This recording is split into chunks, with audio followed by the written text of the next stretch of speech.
Alhamdulillah segala puji hanya bagi Allah Subhanahu wa taala, rekan-rekan sekalian, sehingga pada hari ini kita masih dalam keadaan Islam dan iman, utama nikmat terbesar yang kita sampai sekarang alhamdulillah masih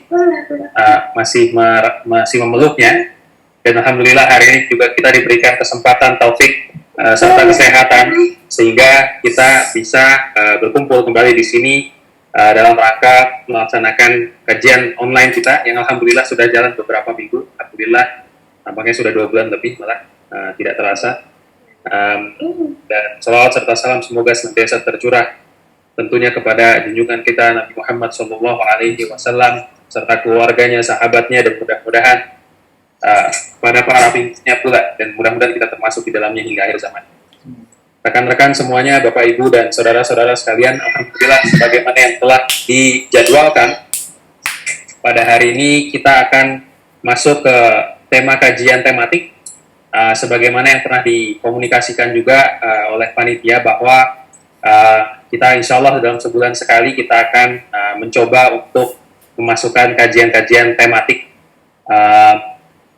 di mana kajian-kajian sisanya kita akan masih tetap dengan metode yang sama, dengan cara yang sama, yakni yang kira-kira seperti kurikulum seperti itu gitu ya. Jadi untuk teman-teman yang mungkin jika ada yang baru join pada hari ini, format kajian TI 06 mengaji ini insya Allah kita akan mencoba untuk dengan bimbingan Ustadz Hamdi Hafizahullah Ta'ala, kita akan mencoba untuk menyusun semacam kurikulum seperti itu sehingga ada keberlangsungan dan keberlanjutan dari ilmu yang kita pelajari setiap minggunya. Dan alhamdulillah progresnya adalah kita sudah menyelesaikan satu kitab Al-Qawaidul Arba, dan alhamdulillah kajian-kajian recordingnya sudah bisa dilihat juga di YouTube kami.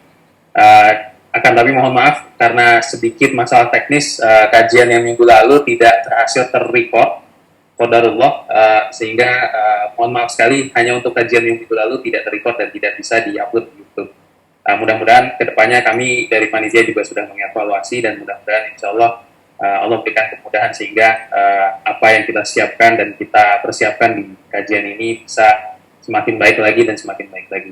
Rekan-rekan semuanya, sekali lagi alhamdulillah hari ini kita sudah kedatangan Ustadz kita seperti biasa, Ustadz Hamdi Hafizahullah Ta'ala sudah bersama dengan kita. Kita akan segera mulai kajiannya. Sedikit mengingatkan mengenai adab-adab yang kita perlu jaga di kajian ini. Selain adab-adab yang umum kita sudah tahu, mungkin pertama tentu kami mengingatkan untuk senantiasa menjaga niat agar tetap ikhlas, dan tentu niat ini sangat penting nilainya dalam amal ibadah kita, karena menuntut ilmu ini pun amal ibadah yang sangat agung, sehingga dengan niat yang ikhlas harapan kita apa yang kita usahakan pada hari ini bisa dicatat sebagai amal ibadah. Kemudian yang kedua, mikrofon harap di mute saja saat Ustadz memberikan kajian sehingga kita bisa fokus. Akan tapi untuk kamera, untuk rekan-rekan yang ikhwan terutama bisa kalau berkenan untuk membuka kameranya sehingga kita bisa menemani Ustadz Hamdi juga, dan ya ada interaksi gitu ya, muka ke muka sehingga lebih hangat mudah-mudahan dan lebih akrab juga. Kemudian yang ketiga tentu mencatat apa yang kita dapat pada hari ini, karena dengan mencatat itu salah satu asbab untuk mengikat ilmu-ilmu yang kita dapatkan, sehingga mudah-mudahan dengan asbab mencatat apa yang ilmu yang diajarkan kepada kita bisa lebih meresap gitu ya di dalam diri kita, dan kemudian kita bisa mengamalkan dan juga mendakwakannya insya Allah. Barangkali itu yang bisa kami sampaikan sebagai pembuka. Kami serahkan langsung kepada Ustadz Hamdi Hafizahullah Ta'ala. Ya tafadhol masykurah Ustadz.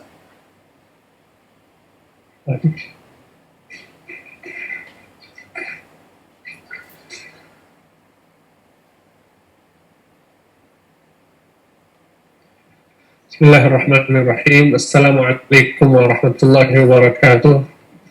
Assalamualaikum.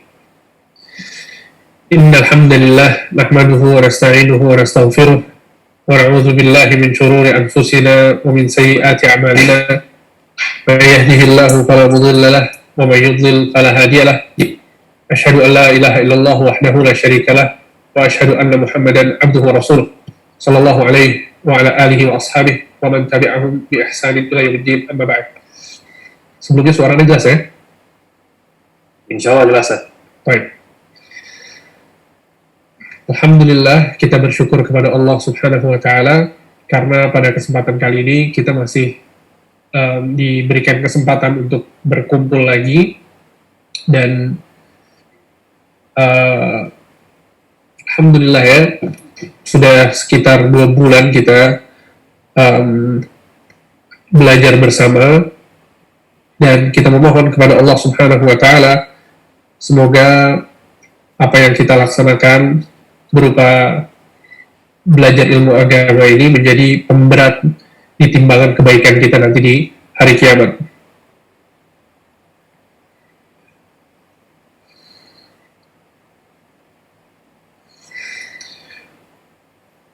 Sebagaimana yang telah dijadwalkan bahwa untuk kajian kali ini kita akan membahas satu tema yang penting, yaitu peran agama dalam membangun rumah tangga.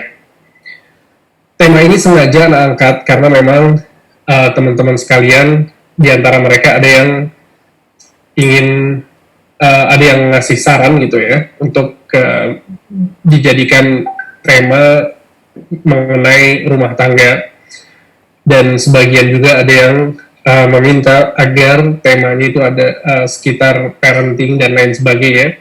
Sehingga semoga ya tema yang anak angkat ini bisa menjawab setidaknya sebagian dari keinginan para ikhwah sekalian untuk mengetahui hal-hal yang berkaitan dengan parenting atau rumah tangga di dalam Islam. Dan perlu kita perhatikan dan perlu kita pahami bersama bahwa Islam adalah agama yang maha sempurna. Kenapa demikian? Karena Islam adalah agama yang Allah Subhanahu wa Ta'ala turunkan. Ketika Allah Subhanahu wa Ta'ala, Tuhan semesta alam, Allah Subhanahu wa Ta'ala Al-Alim, yang maha mengetahui, Al-Hakim, yang maha bijaksana, maka ilmu Allah yang maha luas, kebijaksanaan Allah yang maha besar, itu semua menjadikan agama yang Allah turunkan menjadi solusi bagi kehidupan setiap manusia dalam segala aspek kehidupannya. Oleh karena itu kita lihat bagaimana Nabi Shallallahu Alaihi Wasallam ketika beliau membawa wahyu kemudian berdakwah di hadapan masyarakat Makkah ketika itu, Nabi Shallallahu Alaihi Wasallam tidak hanya menjelaskan tentang peribadatan antara seorang hamba dengan Allah Subhanahu Wa Taala saja. Kita tahu sebagaimana yang sudah kita bahas panjang lebar bahwa misi utama para nabi dan rasul, ya, dan diantaranya adalah Nabi Muhammad SAW adalah tauhid, menjadikan Allah Subhanahu Wa Taala satu-satunya Tuhan yang berhak disembah, dan menjadikan manusia semuanya agar mereka menjauhkan kesyirikan dan hanya menyembah kepada Allah saja. Maka hal ini adalah hubungan antara hamba atau antara makhluk dengan Allah Subhanahu Wa Taala. Tapi yang perlu kita perhatikan dan kita pahami bersama adalah bahwa Nabi Shallallahu Alaihi Wasallam tidak hanya mengurusi, tidak hanya berdakwah kepada hal itu saja, tapi Nabi Shallallahu Alaihi Wasallam juga berdakwah kepada akhlak yang baik, kepada hubungan yang baik antar manusia. Oleh karena itu, Nabi Shallallahu Alaihi Wasallam pertama kali datang ke Madinah, dan orang-orang Yahudi yang ada di Madinah, mereka menunggu sosok Nabi Muhammad SAW. Karena perlu diketahui bahwa orang-orang Yahudi itu mereka ratusan tahun sebelum Nabi SAW dilahirkan, mereka sudah tinggal di Madinah. Kenapa demikian? Karena mereka mengerti betul bahwa Nabi terakhir yang akan diutus itu akan tinggal di Madinah. Oleh karena itu ada beberapa kabilah Yahudi asli yang mereka berhijrah ke Madinah untuk menunggu Rasul Shallallahu Alaihi Wasallam. Ketika Nabi SAW sampai, ada seorang ulama Yahudi yang bernama Abdullah bin Salam. Abdullah bin Salam, dia menceritakan bagaimana sosok Nabi pertama kali dia melihat. Ketika Nabi Shallallahu Alaihi Wasallam datang ke Madinah, Abdullah bin Salam melihat wajah Nabi. Abdullah bin Salam mengatakan, fa'alimtu anna wajhahu laysa biwajhil kadhib. Aku melihat wajahnya, maka aku mengetahui betul bahwa wajah Nabi Muhammad ini bukan wajah orang yang suka berbohong. Terlihat dari sosoknya dia adalah orang yang karismatik, orang yang baik, orang yang berakhlak. Kemudian Abdullah bin Salam mengatakan, dan hadis yang pertama kali aku dengar dari Nabi Muhammad SAW adalah, ya ayuhan nas, afshus salam, wa at'imut ta'am, wasilul arham, wasallu bil laili wan nasu niyam, tadkhulul jannata bisalam. Kata Abdullah bin Salam, hadis yang pertama yang aku dengar adalah, wahai manusia, kata Nabi Muhammad, sebarkanlah salam dan berikanlah makanan kepada orang-orang. Bersilaturahmilah kalian dan sholatlah kalian di malam hari ketika orang-orang tidur, maka kalian akan masuk surga dengan selamat. Lihat, yang disebutkan oleh Nabi SAW semuanya adalah rentetan dari akhlak-akhlak yang baik. Maka maksudnya adalah bahwa Nabi SAW ketika beliau berdakwah, beliau juga berdakwah agar manusia itu betul-betul di atas akhlak yang baik. Mereka punya hubungan yang baik antara sesama manusia. Maka seorang sahabat yang bernama Salman Al-Farisi, beliau pernah didatangi oleh seorang musyrik, ya, seorang musyrik yang membenci dakwah Nabi SAW. Orang ini mengatakan kepada Salman, qad 'allamakum nabiyyukum kulla syai'in hatta al-qira'ah. Apakah benar bahwa nabi kalian itu mengajarkan kalian segala sesuatu sampai buang hajat? Maksud dari orang musyrik ini, dia mau mengejek Salman dan mengejek kaum muslimin, ya. Masa sih nabi kalian mengajarkan kalian segala sesuatu sampai buang air besar saja kalian diajarkan? Apakah itu benar? Maka Salman Al-Farisi mengatakan, ajal, betul. Nabi SAW mengajarkan kepada kita adab-adab. Oleh karena itu kita diperintahkan ketika buang hajat, ya, agar tidak menggunakan tangan kanan, kemudian menggunakan air atau menggunakan batu atau tisu dan lain sebagainya, sehingga Islam itu betul-betul memperhatikan kehidupan seorang manusia dari seluruh aspeknya. Ya, apalagi tentang masalah keluarga. Kalau kita bisa lihat ya bagaimana Nabi SAW mengajarkan detail sekali urusan toharoh, urusan bersuci, urusan membersihkan ini, membersihkan itu, maka bagaimana dengan keluarga? Dan keluarga merupakan tiang dari masyarakat seluruhnya. Jika keluarga itu jatuh, ya, jika keluarga itu tidak baik, maka masyarakat pun tidak mungkin bisa menjadi baik. Maka pada kesempatan kali ini kita akan sedikit membahas bagaimana agama Islam mengatur keluarga kaum muslimin agar mereka bisa menjadi keluarga yang baik, keluarga yang harmonis, dan diridhai oleh Allah Subhanahu wa Ta'ala. Jadi sebetulnya pada kajian kali ini yang ingin Ana sampaikan kepada antum semua adalah bahwa Ana mau meyakini, ya teman-teman sekalian, bahwa agama adalah faktor yang paling penting di dalam rumah tangga. Ini yang Ana ingin sampaikan, dan Ana ingin ketika kita nanti selesai kajian, itu semua betul-betul ada di hati kita. Bahwa ternyata rumah tangga saya ini nggak akan baik kecuali kalau agama saya baik. Ternyata rumah tangga saya ini ringkih dan bisa saja rusak, hancur, bercerai dan lain sebagainya karena agama saya tidak baik. Ini adalah poin yang ingin Anda sampaikan kepada kalian semua, kepada teman-teman semua. Ya, semoga Allah mudahkan. Sehingga ya semua orang berharap bahwa dia punya rumah tangga yang harmonis. Ya. Semua berharap bahwa dia memiliki keluarga yang saling mencintai, kemudian saling jujur, ya, saling percaya, saling peduli, saling membantu, ya, memiliki rasa harmonis antara suami istri, atau ayah dengan anaknya, atau anak dengan ayahnya, dan begitu juga dengan ibunya, kakak, adik, dan lain sebagainya. Ya, akan tapi banyak orang yang salah paham tentang cara untuk menggapai itu semua. Sebagian orang menganggap bahwa harta adalah segala-galanya. Oleh karena itu dia ya, berusaha untuk cari harta habis-habisan, dan dia selalu kasih iming-iming ke istrinya harta, dia selalu kasih iming-iming ke anak-anaknya harta, karena dia yang ada di mindset dia adalah bahwa harta yang buat kita bahagia. Seringkali orang pikirkan tentang traveling. Dia bilang ke istri kita bakal jalan-jalan, dia bilang ke anak-anaknya kita bakal jalan-jalan. Kenapa? Karena di mindset dia bukan agama yang bisa menjadikan keluarga ini harmonis. Ya, kita nggak katakan bahwa harta itu nggak penting. Kita nggak katakan bahwa refreshing itu nggak penting ya. Tapi yang kita mau fokuskan di sini adalah bagaimana peran agama dalam membangun sebuah rumah tangga. Oleh karena itu, Rasulullah Shallallahu Alaihi Wasallam, ketika beliau menjelaskan tentang kriteria wanita, maka Nabi mengatakan, maksudnya untuk dinikahi, maka Nabi SAW mengatakan yang terbaik adalah yang agamanya baik. Begitu juga ketika Nabi SAW menjelaskan tentang kriteria suami yang baik, maka Nabi menjelaskan yang terbaik adalah yang agamanya baik. Ya, maka fondasi rumah tangga seorang muslim adalah agamanya. Kalau agamanya baik, maka rumah tangganya pasti akan baik. Kemudian, Ana akan menyebutkan di sini ya bagaimana agama itu mengarahkan setiap individu dari keluarga. Ya, Ana akan mulai dari suami, ya, bahwa agama Islam memerintah menjadikan suami sebagai pimpinan.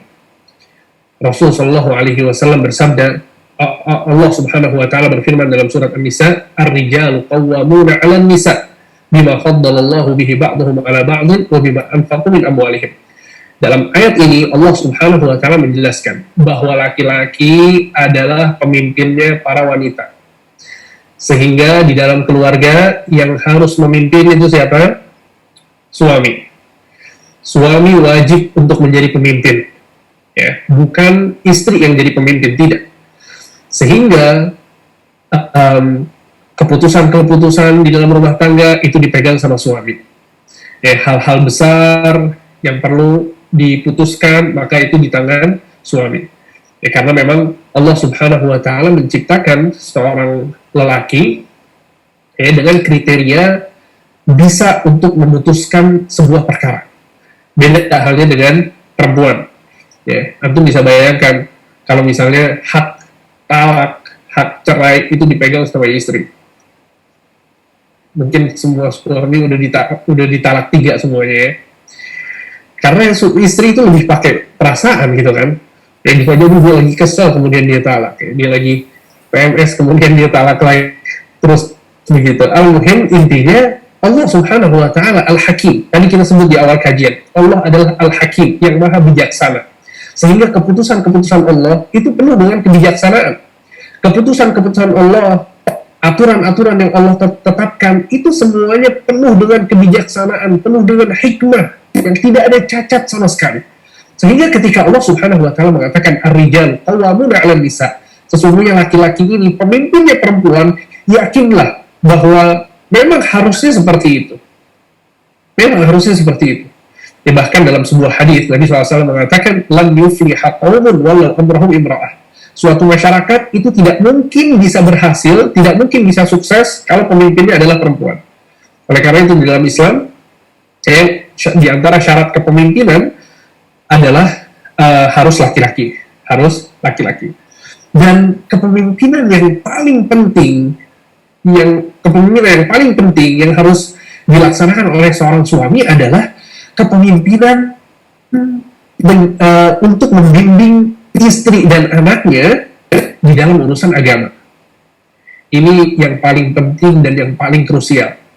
Di dalam surat At-Tahrim ayat 6, Allah Subhanahu Wa Taala berfirman, "Ya ayyuhalladzina amanu, wahai orang-orang yang beriman, qu anfusakum wa ahlikum nara." Jagalah diri kalian dan keluarga kalian dari api neraka. Jagalah diri kalian dan keluarga kalian dari api neraka. Ali bin Abi Thalib, seorang sahabat Nabi yang mulia, beliau mengatakan, maksud dari menjaga keluarga dari api neraka adalah alimuhum wa adibuhum. Ajarkan mereka ilmu dan ajarkan mereka adab. Ajarkan mereka ilmu dan ajarkan mereka adab. Ya, ilmu maksudnya ilmu tentang sholat, ilmu tentang Allah Subhanahu wa Ta'ala supaya dekat dengan Allah, dan juga tentang adab. Ya, bagaimana dia menutup auratnya, bagaimana dia tentang keluar rumah, kapan dia boleh keluar rumah dan lain sebagainya. Itu hal-hal yang berkaitan dengan adab. Bagaimana dia berinteraksi dengan laki-laki yang bukan mahramnya dan seterusnya dan seterusnya. Sehingga kepemimpinan laki-laki yang paling penting adalah ketika dia membimbing keluarganya dalam urusan agama. Ya akhi, banyak orang yang salah paham dalam hal ini. Ya. Mereka menyangka bahwa kalau kita udah kasih nafkah kepada istri dan anak kita, maka itu adalah segala-galanya. Ketika dia bisa mengatakan, setiap pagi saya keluar rumah, pulang malam itu buat keluarga. Seakan-akan itu adalah tolak ukur suami yang ideal. Ya akhi, kalau ternyata kewajiban terbesar suami adalah cari nafkah, apa bedanya antara kita seorang muslim dengan suami yang kafir?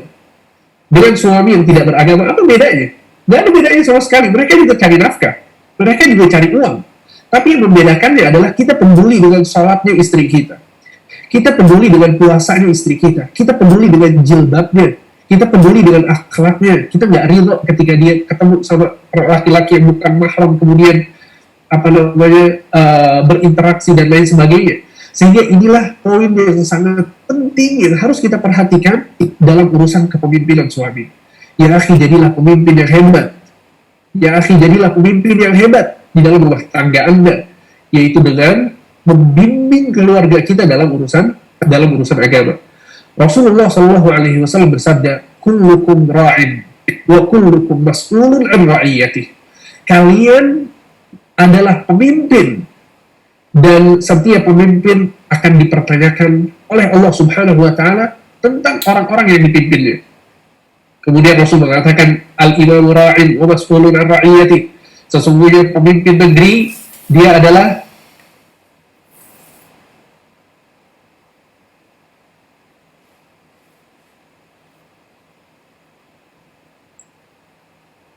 Assalamualaikum Ustaz. Sinyalnya kayaknya putus. Sebentar, kami menghubungi Ustaz dulu ya.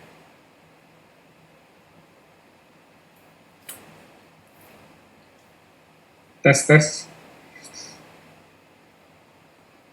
Nah, sudah ada suaranya lagi Ustaz. Tadi sinyalnya kayaknya. Taib. Kita lanjut ya. Coba.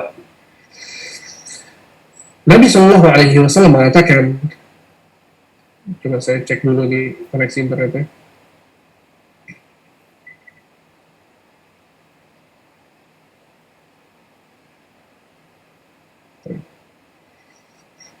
Baik, kita lanjut ya. Nabi Shallallahu Alaihi Wasallam bersabda, setiap orang dari kalian adalah pemimpin, ya, dan setiap pemimpin akan dimintakan pertanggungjawaban, ya, tentang orang-orang yang dia pimpin.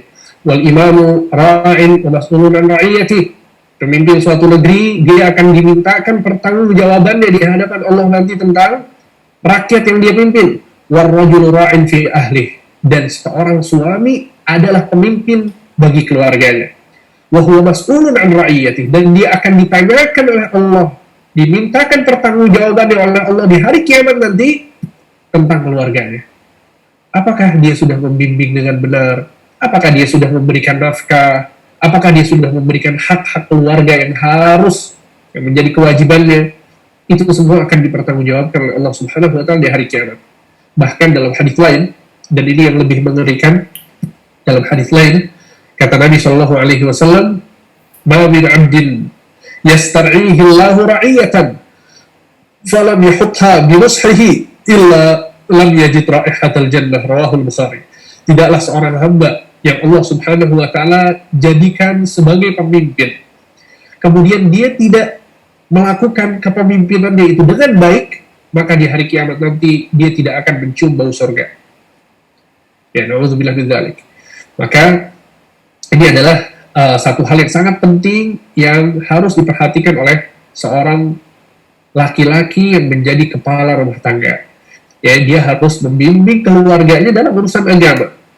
Dan kalau betul-betul seorang lelaki itu berusaha untuk membimbing keluarganya di atas jalan yang benar, agar mereka dekat dengan Allah Subhanahu wa Ta'ala, maka Allah Subhanahu wa taala akan memberikan rahmat dan kasih sayangnya kepada mereka. Dan ini adalah salah satu faedah, ya, salah satu faedah ketika seseorang itu memperhatikan agama keluarganya. Kalau mereka betul-betul memperhatikannya, Allah akan memberikan kasih sayangnya kepada keluarga tersebut. Dan betapa pentingnya kasih sayang Allah dalam rumah tangga seseorang. Ya, akhi, kalau bukan karena kasih sayang Allah, ya, siapa yang akan menjadikan rumah tangga kita ini baik?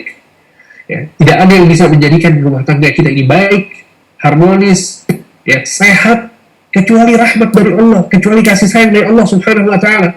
Rasulullah Shallallahu alaihi wasallam bersabda dalam sebuah hadis, "Rahimallahu rajulan." Allah akan memberikan rahmat, memberikan kasih sayangnya kepada seseorang. Qama minal laili fasalla. Dia bangun di malam hari untuk melaksanakan sholat. Wa aiqadha imra'atah, maka dia pun membangunkan istrinya. Fa in abat nadha fi wajhiha al-ma'. Kalau si istri ini nggak mau bangun, maka si suami memercikkan air di wajah si istri. Kemudian kata Rasul, rahimallahu imra'atan, semoga Allah merahmati seorang wanita. Qamat minal laili fasallat. Dia bangun di malam hari, kemudian dia salat.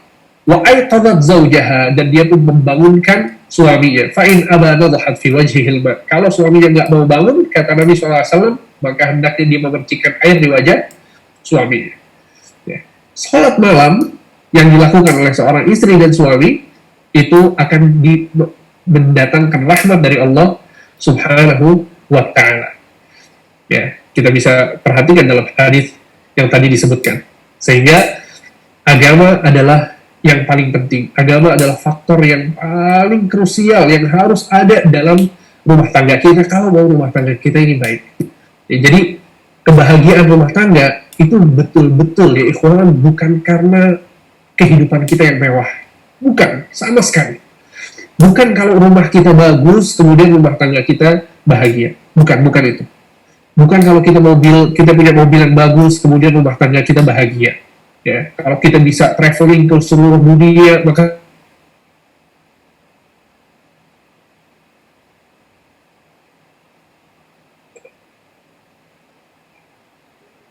Assalamualaikum Ustaz.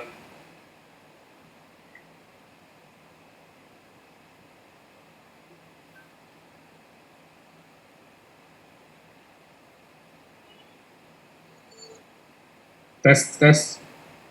Ya, udah masuk lagi Ustaz. Sinyalnya kayaknya Ustaz. Baik. Coba Anda pakai handphone mungkin ya. Boleh Ustaz. Sebentar.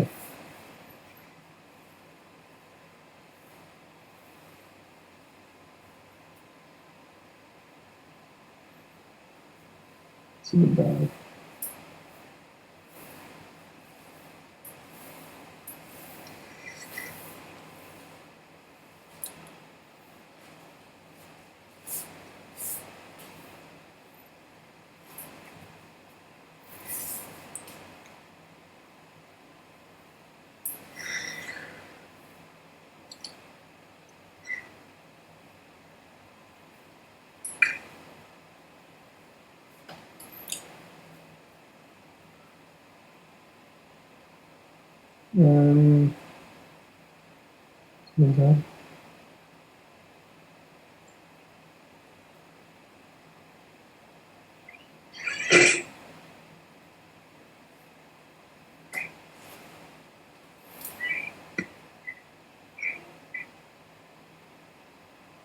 Allah. Ada resiko kita online ya. Online. Sama Allah nanti kita ketemu deh. Amin. Pondok masih jalan terus ya? Masih jalan ya, alhamdulillah. Alhamdulillah.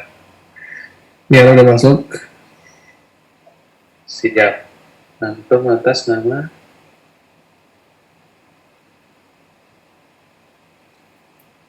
ya.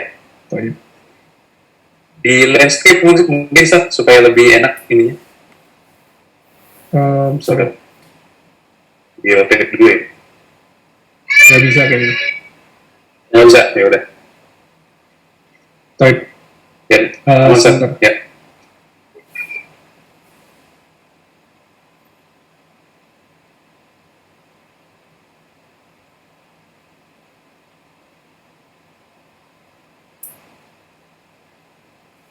Sebentar, Afwan.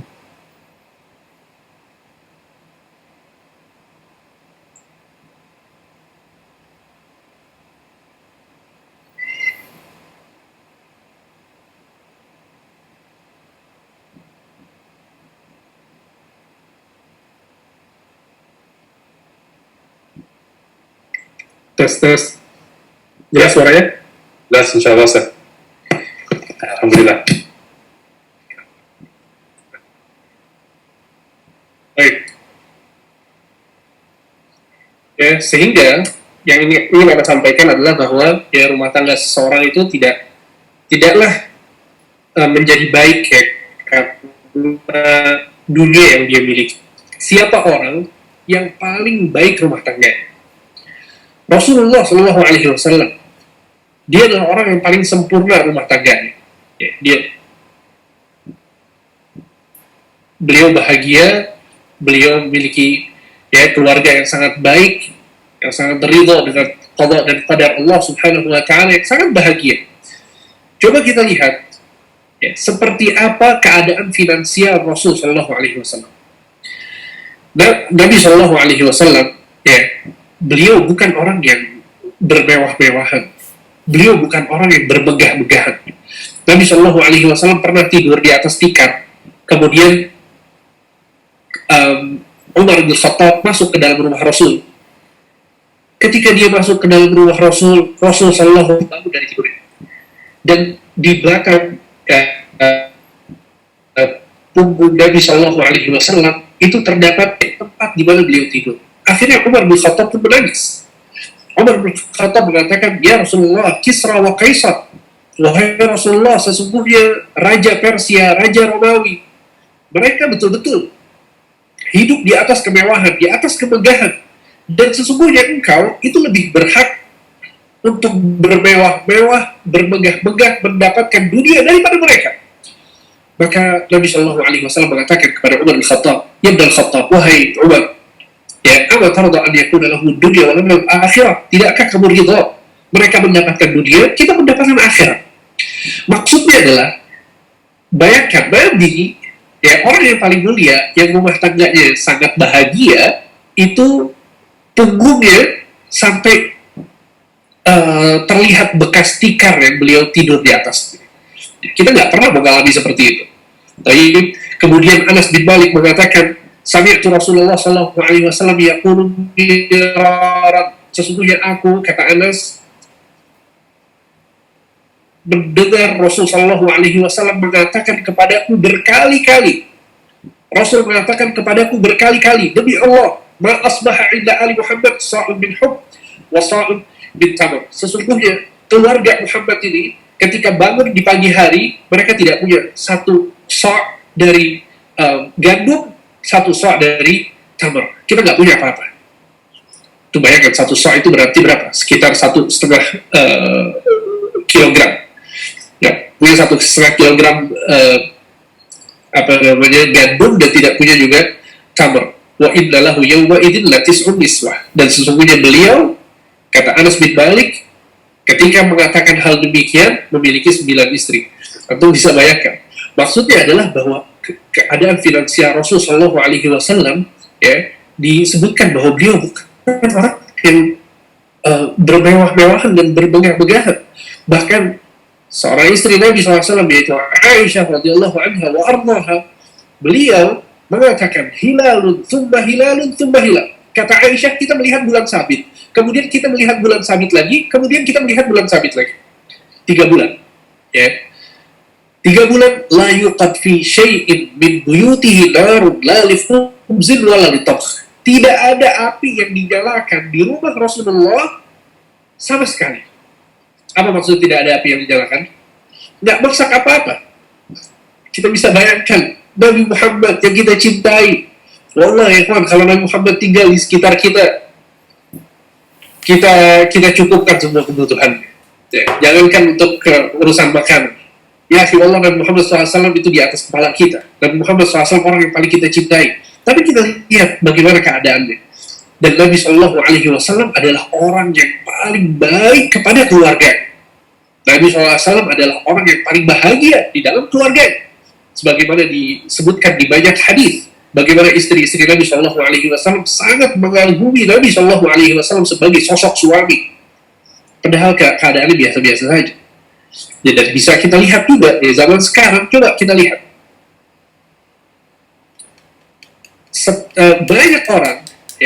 Banyak orang yang punya harta, punya kemewahan, punya kemegahan, ternyata rumah tangganya nggak baik.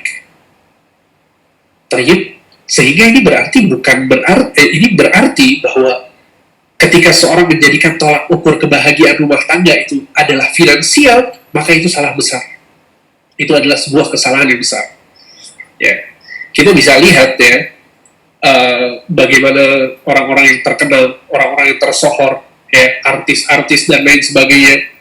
Ya, kita dari waktu kita kecil, mungkin sampai sekarang Anda nggak tahu, acara-acara infotainment itu isinya semuanya tentang artis ini bercerai, artis ini nikah lagi, artis ini rusak rumah tangganya, betul tidak? Ya, semoga Allah SWT memberikan hidayah kepada mereka. Al-Muhim maksudnya adalah, ya, mereka kurang apa? Harta mereka punya kemegahan, kemewahan, laki-lakinya Masya Allah ganteng-ganteng,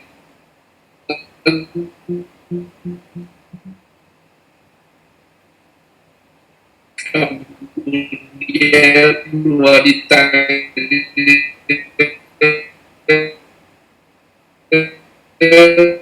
ceweknya semuanya cantik-cantik, kok bercerai tes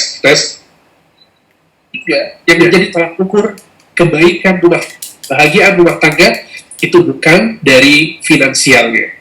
Ya, walaupun Islam itu memperhatikan masalah tersebut. Oleh karena itu, seorang yang nggak punya kemampuan untuk menikah secara finansial, Nabi SAW mengatakan fa'alaihi bis-shaum, hendaknya dia berpuasa dulu, tidak menikah dulu. Ya, jadi Islam juga agama yang sangat rasional. Ya, bukan berarti kemudian seorang yang nggak punya finansial yang bagus dia kemudian menikah begitu saja, tidak. Tetap dia harus cari nafkah, kemudian diantara syarat menikahnya, tapi yang ingin ini adalah mindset seseorang bahwa dia bakal bahagia karena harta yang dia miliki. Tidak, ya, ya. Karena agama, karena Allah Subhanahu wa Ta'ala yang kita sembah, ya, karena ibadah yang kita lakukan, itulah yang bisa menjadikan seseorang itu tenang, tentram, dan keluarganya bahagia. Ya, oleh karena itu, Nabi SAW mengatakan, tunkahul mar'atu li arba'. Kata Nabi, biasanya perempuan itu dinikahi karena 4 perkara. Lima liha, wali hasabiha, wali jamaliha, wali diniha. Entah wanita itu dinikahi karena hartanya banyak, jadi orang pada suka, kemudian menikahinya. Wali hasabiha, atau karena keluarganya. Dia dari keluarga yang baik, atau keluarga yang terkenal, atau dari keluarga pejabat misalnya, dan lain sebagainya. Atau bisa jadi karena kecantikannya. Ya, dia nggak punya harta, nggak punya bukan dari keluarga yang tersohor, akan tapi dia cantik, maka dinikahi karena kecantikannya. Walidiniha, dan sebagian perempuan itu dinikahi karena agamanya. Nabi SAW kemudian mengatakan, "Fadhfar bidhati din taribat yadak." Nikahlah engkau, ya, karena agamanya, sungguh engkau akan bahagia. Ini ketika Nabi SAW menjelaskan tentang kriteria perempuan yang dinikahi. Maka anjurannya adalah wanita yang baik agamanya. Kemudian di dalam hadis lain, Nabi SAW mengatakan, "Idza khataba ilaikum man tardawna dinahu wa khuluquhu fazawwijuh." Dan hadis ini adalah hadis yang Nabi SAW katakan yang ditujukan untuk para wali, ya, para orang tua yang memiliki anak perempuan. Kata Nabi SAW, jika datang kepada kalian seorang lelaki untuk membimbing anak perempuan kalian, dan kalian ridho kepada laki-laki ini, agama dan akhlaknya, fazawwijuh, maka nikahkan anak kalian kepada orang ini. illa taf'alu takun fitnatun fil ardi wa fasadun 'arid. Kalau kalian tidak melakukannya maka akan terjadi fitnah dan kerusakan yang besar. Ya, lihat bagaimana Nabi Shallallahu Alaihi Wasallam menganjurkan ya seorang ayah agar menikahkan anaknya kepada siapa? Man tardawna dinahu wa khuluqah. Kalian ridho agamanya dan kalian ridho akhlaknya. Ya, jadi ini dua hal yang sangat penting di dalam di dalam rumah tangga seseorang. Harus ada agama dan harus ada akhlak. Ya, maksud agama adalah hubungan dia dengan Allah, dan maksud akhlak adalah tanggung jawab dia, bagaimana dia mau orang yang mau bekerja misalnya, ya, memiliki hubungan baik dengan orang-orang. Maka itu juga salah satu hal yang penting untuk diperhatikan. Ya, sehingga ini adalah satu hal penting, yaitu kepemimpinan laki-laki. Dan kepemimpinan laki-laki yang terpenting adalah ketika dia membimbing keluarganya kepada kemuliaan beribadah kepada Allah Subhanahu wa Ta'ala. Dan di antara hal penting juga yang ingin saya sebutkan di sini, bahwa di antara bentuk kepemimpinan suami adalah tidak membiarkan kemungkaran pada keluarganya. Tidak membiarkan kemungkaran pada keluarga. Ya, dan ini juga hal yang sangat penting. Rasulullah Shallallahu Alaihi Wasallam sangat mewanti-wanti kita para laki-laki agar tidak membiarkan kemungkaran di tengah-tengah keluarga kita. Ya, karena terkadang ada orang-orang yang acuh tak acuh dengan keluarganya. Istrinya mau pakai jilbab, mau nggak pakai jilbab, dibiarkan. Istrinya mau sholat, mau nggak sholat, dibiarkan. Sebagian orang tua, anaknya pacaran, dibiarkan. Bahkan sebagian mereka bingung kalau anaknya ini nggak dijemput sama laki-laki lain, sama laki-laki yang bukan mahramnya. Ya, na'udzubillah min dzalik. Maka hal semacam ini itu sangat dikutuk oleh Islam. Ya. Seorang suami harus peduli dengan anggota keluarga. Ada kemungkaran di tengah, wajib menghilangkan kemungkaran tersebut. Ya, entah itu dari anak-anaknya atau dari istri. Ya. Rasulullah Shallallahu Alaihi Wasallam bersabda, perhatikan hadis ini baik-baik, dan ini pelajaran penting untuk antum yang suami ya, atau yang calon suami mungkin nggak masalah. Nabi SAW mengatakan, salah satu qad harramallahu alaihimul jannah. Kata Nabi Shallallahu Alaihi Wasallam, ada tiga orang yang Allah telah mengharamkan mereka untuk masuk surga. Tiga orang Allah Subhanahu wa Ta'ala mengharamkan mereka untuk masuk surga.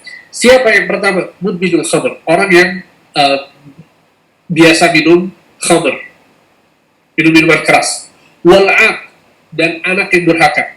Kemudian yang ketiga, waddayuth, dan lelaki dayuth, alladhi yuqirru fi ahlihil khubsa, yaitu seorang lelaki yang membiarkan kemungkaran yang terjadi di dalam keluarganya. Apa kata Rasulullah? Harrama alaihimul jannah. Allah mengharamkan orang ini masuk ke dalam surga. Ya, na'udzubillah min dzalik. Jadi ini adalah satu hal yang perlu betul-betul kita resapi di dalam hati kita, dan kita jadikan karakter kita itu karakter yang diinginkan oleh agama. Karena begini, sebagian orang ya, dia mungkin dia punya prinsip bahwa udah biar kita suami dengan istri itu kita saling menghormati, dan sebagian orang mengatakan bahwa biarkan ya setiap orang itu punya hobi masing-masing, setiap orang itu memiliki apa yang dia sukai. Ya, sehingga terkadang sebagian suami itu membiarkan istrinya misalnya kumpul sama teman-teman laki-lakinya atau keluar bersama teman laki-lakinya, yang bukan berarti ketahuilah bahwa hal-hal ini di dalam Islam. Ya, maka kita harus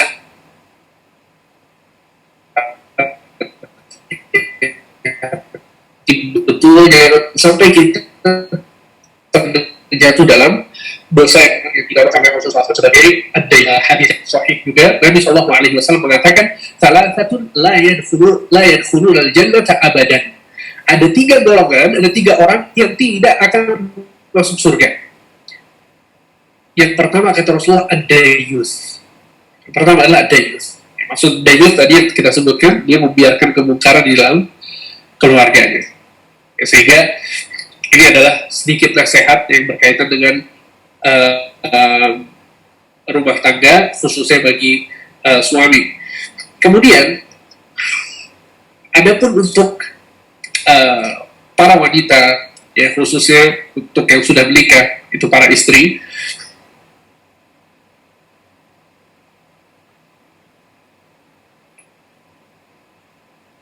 maka ketahuilah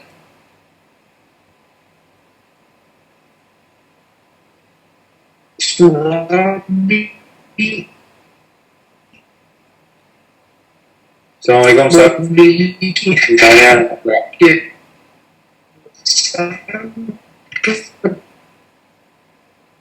besar yang harus dipenuhi oleh istrinya. Si istri ini menikah antara si misalnya ya halo tes. nah ya membaik lagi sekarang. Tadi 5 detik 10 detik hilang Ustaz. Agak putus-putus. Baik. Qadarullah. Baik, kita lanjut ya.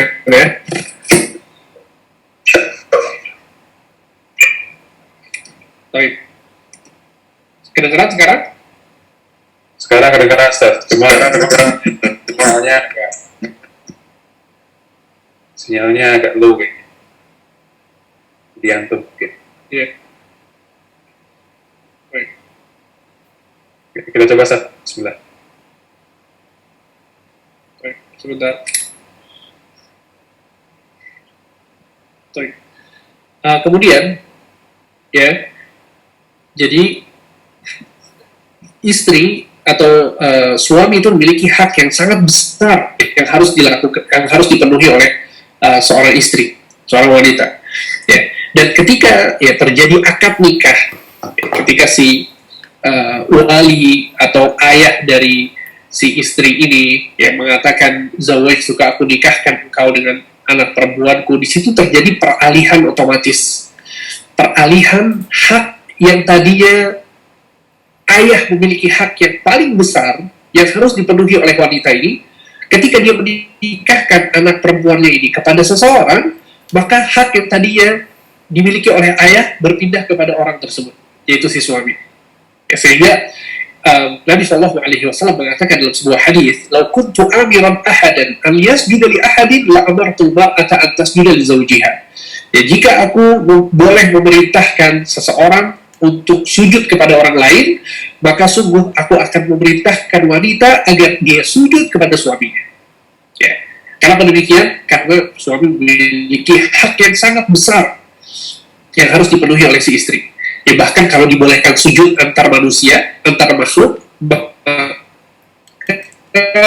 yang Nabi Shallallahu Alaihi Wasallam perintahkan itu siapa? Wanita kepada suaminya. Ya, sehingga ini adalah hal yang sangat penting yang perlu diperhatikan untuk para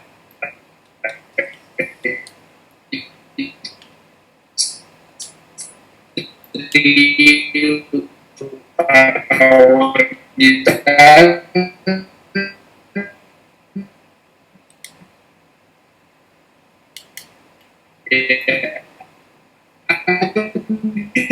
rumah tangga bahagia, agar rumah tangga harmonis, kita harus mengetahui hak dan kewajiban masing-masing. Tadi kita sebutkan yang terpenting, tadi harus sebutkan itu dalam urusan agama. Maka dia harus memenuhi taat kepadanya. Dan ini adalah kemudahan bagi seorang istri, ya, kemudahan bagi seorang wanita. Kita bisa bayangkan dalam sebuah hadis Nabi Shallallahu Alaihi Wasallam bersabda, "Idza shallatil mar'atu khamsaha wa shamat syahraha wa hasana farjaha wa ata'at ba'laha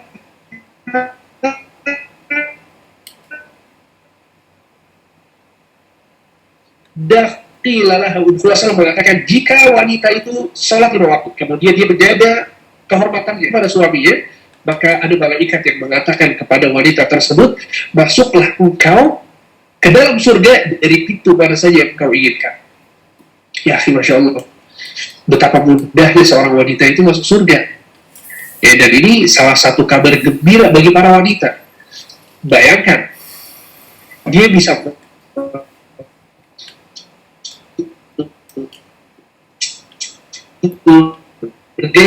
dari pintu mana saja, dan pintu surga itu macam-macam. Ada pintu puasa, ada pintu surga itu banyak. Dia bisa taat sama suaminya, maka dia bisa masuk dari pintu yang mana saja.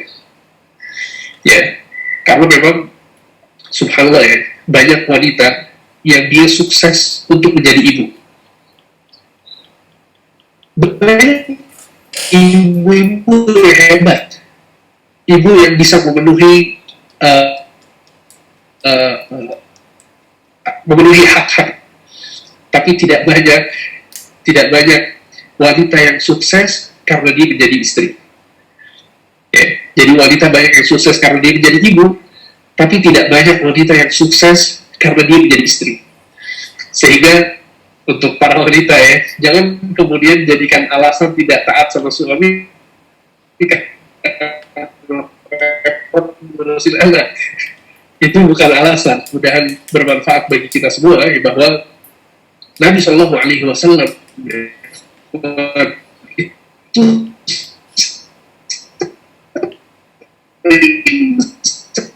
sering sekali menasihati wanita adalah bahwa setiap kali sholat Id, di khutbah Id, itu Nabi SAW setelah khutbah selesai, Nabi SAW menyampaikan nasihat-nasihat untuk wanita. Oleh karena itu diantara sunnah di dalam sholat Id, ya, untuk khatib dia, itu hendaknya dia mengkhususkan nasihat untuk wanita di akhir khutbahnya. Baik. Nah, Nabi SAW pernah melewati kerumunan wanita. Kemudian Nabi SAW mengatakan, ya ma'syarun nisa tasaddaqna, wahai para wanita, bersedekahlah kalian. Fa'illi ra'aitu kulla aktsara ahli nar, sesungguhnya aku melihat kalian adalah orang-orang yang paling banyak masuk neraka. Maka sebagian dari mereka bertanya, kenapa wahai Rasulullah? Maka Nabi Shallallahu Alaihi Wasallam mengatakan, yakfurna, karena banyak di antara mereka yang melakukan kufur. Bagian bertanya, wahai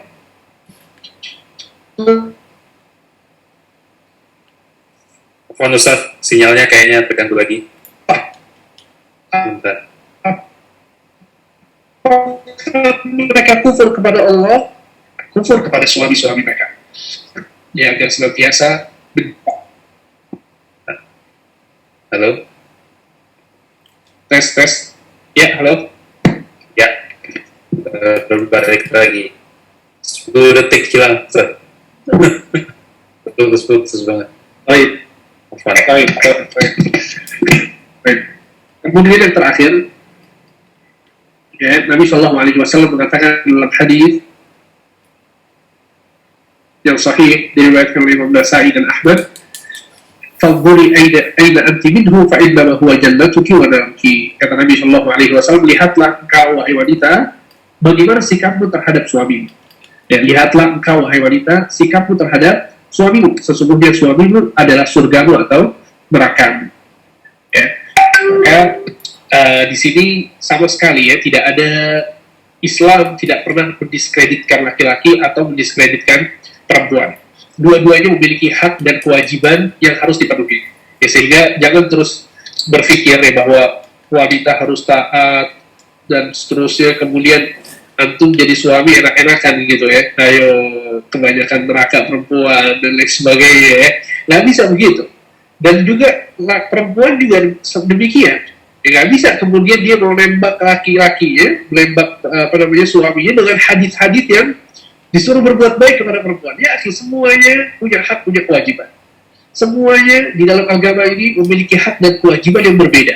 Ya sesuai dengan hikmah Allah yang tadi kita sebutkan, sesuai dengan kebijaksanaan Allah Subhanahu wa taala, dan kita yakin bahwa syariat Islam ini betul-betul memberikan kebaikan kepada keluarga kita, kepada diri kita, kepada anak kita, kepada istri kita, kepada orang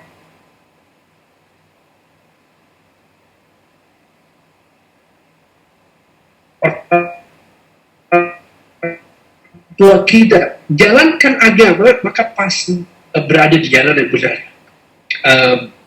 Pendidikan anak, maka pendidikan anak yang paling penting adalah ketika orang tua mereka harmonis. Ya, jadi sebetulnya kajian kita ini juga sangat berkaitan dengan parenting, sangat berkaitan dengan pendidikan anak. Ya, kalau anak itu ya melihat orang tuanya ribut, melihat orang tuanya tidak akur, si ayahnya misalnya tidak melaksanakan kewajibannya sebagai ayah, acuh tak acuh dengan keluarganya, kemudian dia melihat ibunya misalnya tidak taat kepada suaminya, kepada ayahnya, tidak berbuat baik dan seterusnya, maka ya itu adalah permasalahan pertama di dalam diri seorang anak. Ya, psikologis anak itu akan rusak ketika dia melihat orang tuanya tidak baik, tidak harmonis. Ya, sehingga maksudnya adalah bahwa ini sedikit nasihat yang ingin saya sampaikan. Sebetulnya banyak yang bisa disampaikan, ya, apalagi kalau kita bicara tentang hak dan kewajiban, maka suami memiliki hak dan kewajiban yang sangat banyak, kemudian istri juga demikian, kemudian anak juga demikian, memiliki hak dan kewajiban yang banyak. Akan tapi ini adalah sedikit dari apa yang bisa Anda sampaikan. Semoga apa yang disampaikan bermanfaat. Wassalamualaikum warahmatullahi wabarakatuh. Dan sebelum Anda tutup, ya, Anda ingin sampaikan bahwa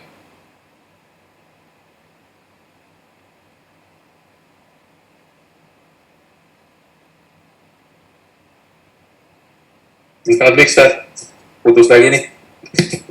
Halo, Assalamualaikum. Insya Allah pada pertemuan yang akan datang, karena kita sudah selesai mengkaji kitab Al-Qawaidul Arba', kita akan mengkaji kitab yang dilihat dalam Ustaz, Assalamualaikum.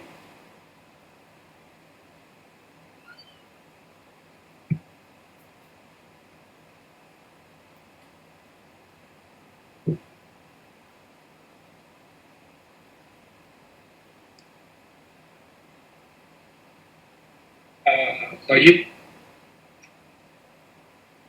Ya. Min fadlik Ustaz, mungkin video Ustaz dimatikan dulu sementara Ustaz, jadi audio aja. Insya Allah mudah-mudahan lebih jelas, karena mungkin videonya begitu. Ya. Jadi kita pada pertemuan yang akan datang, yaitu kita halo. Nah ya, baru muncul lagi nih.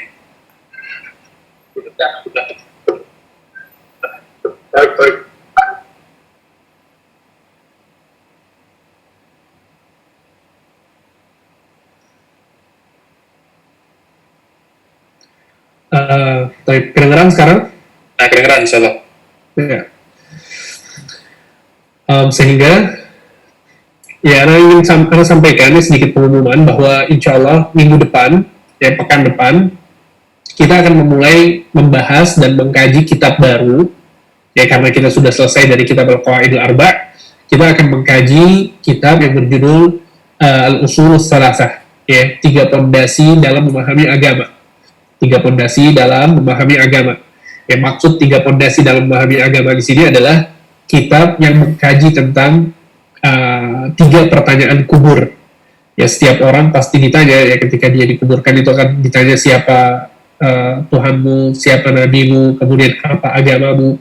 Nah, ini akan kita bahas satu persatu insya Allah, ya, dengan sedikit mendetail, dan pembahasan-pembahasan yang ada di dalam kitab ini adalah pembahasan-pembahasan yang sangat dasar, ya, yang sangat dasar, akan tetapi sangat penting, ya, dasar, ya, dan sangat penting, mudah untuk dipahami tapi sangat penting untuk dipelajari. Ya, ada banyak pembahasan-pembahasan menarik di sana, ya, dimulai dari pembahasan tentang pentingnya ilmu, kemudian pentingnya amal, kemudian tentang berdakwah, tentang sabar dalam menjalankan itu semua. Ya, kemudian kita juga akan membahas tentang hubungan antara seorang muslim dengan non-muslim, ya, seperti apa yang dibolehkan, apa yang tidak dibolehkan, Baik, kemudian juga kita membahas nanti tentang masalah pertanyaan kubur itu sendiri, ya seperti apa namanya fikihnya, seperti apa akidahnya, keyakinan kita tentang pertanyaan-pertanyaan kubur. Kemudian tentang masalah hijrah juga kita akan bahas, ya bagaimana Rasulullah berhijrah, kemudian hijrah di zaman sekarang seperti apa. Mungkin banyak pembahasan-pembahasan menarik yang bisa kita kaji insya Allah dimulai dari pekan depan.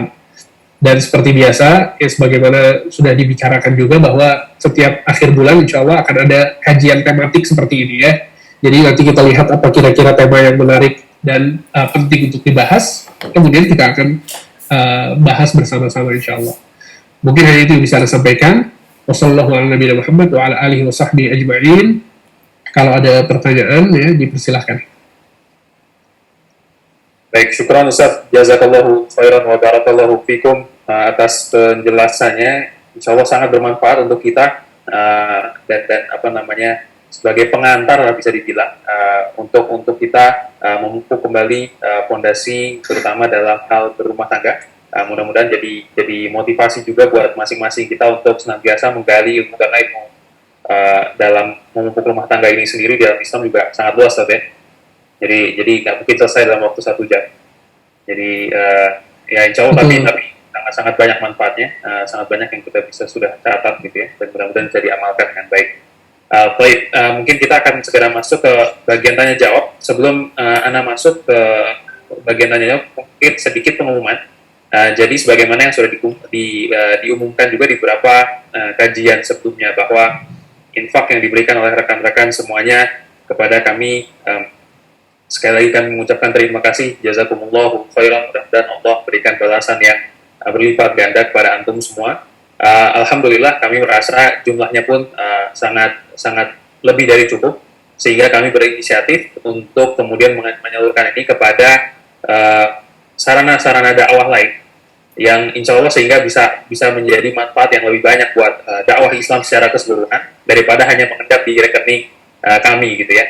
Jadi sedikit pengumuman saja apa yang sudah kami salurkan ke yang lain. Pertama kami salurkan ke pembangunan pesantren Darul Quran di Oku Timur di Sumatera Selatan. Ini adalah pesantren kalau antum pernah dengar binaan dari Ustadz Said Yai Hafizahullah Ta'ala, beliau lulusan Universitas Madinah juga. Kami sudah berikan ke sana 2 kali di akhir Juli yaitu sebesar 1,59 juta rupiah dan juga di akhir Juli 2,3 juta rupiah. Jadi kami sudah berikan 2 kali ke sana. Mudah-mudahan Allah menerima semua amal ibadah kita. Kemudian yang kedua kami juga sudah menyalurkan kepada pembangunan pesantren Cahaya Islam Papua sebesar Rp780.000. Dan sedikit info juga ini pesantren ini juga salah satu penggagasnya adalah setahu kami adalah Ustadz Firanda Hafizahullah Ta'ala yang mungkin sebagian besar antum juga sudah kenal beliau. Dia juga lulusan Madinah, salah satu ustadz yang bisa dibilang masyhur dan cukup senior, dan mudah-mudahan ini bisa bawa manfaat buat dakwah Islam secara luas lah. Kira-kira itu yang kami bisa umumkan. Jazakumullahu khairan sekali lagi kepada antum semua, wa barakallahu fikum. Baik, kita buka sesi tanya jawab. Silakan untuk yang ingin bertanya bisa 3 penanya dulu yang langsung untuk membuka mic-nya. Tafadhol kalau ada yang mau bertanya langsung. Yang bertanya di Ramadan. Baik, silakan Aldo. Bismillah, Assalamualaikum Ustaz, barakallahu fiik. Assalamualaikum warahmatullahi wabarakatuh. Ya Ustaz, tadi sempat dijelaskan hadis ya, kalau nggak salah hadis yang kurang lebih isinya setiap laki-laki itu adalah pemimpin dan setiap pemimpin akan ditanya tentang apa yang dipimpinnya gitu Ustaz ya. Hubungannya dengan laki-laki sebagai kepala rumah tangga. Lalu di akhir-akhir surat Abasa itu ada penjelasan kurang lebih setiap orang itu akan lari dari saudaranya, dari bapak ibunya, dari istri dan anaknya gitu ya Ustaz. Pertanyaannya bagaimana kita mengkompromikan kedua nas ini Ustaz, yang satu dia dikatakan lari dari istri dan anaknya, tapi di hadis tadi disebutkan dia akan diminta pertanggungjawaban gitu Ustaz. Baik. Ya, di ayat di surat Abasa, ya, sebentar, ya, coba buka surat Abasa. Di surat Abasa itu Allah Subhanahu wa taala berfirman, "Wa yafirru al-mar'u min akhihi wa ummihi wa abihi wa sahibatihi wa banihi." Ya, Allah Subhanahu wa taala berfirman,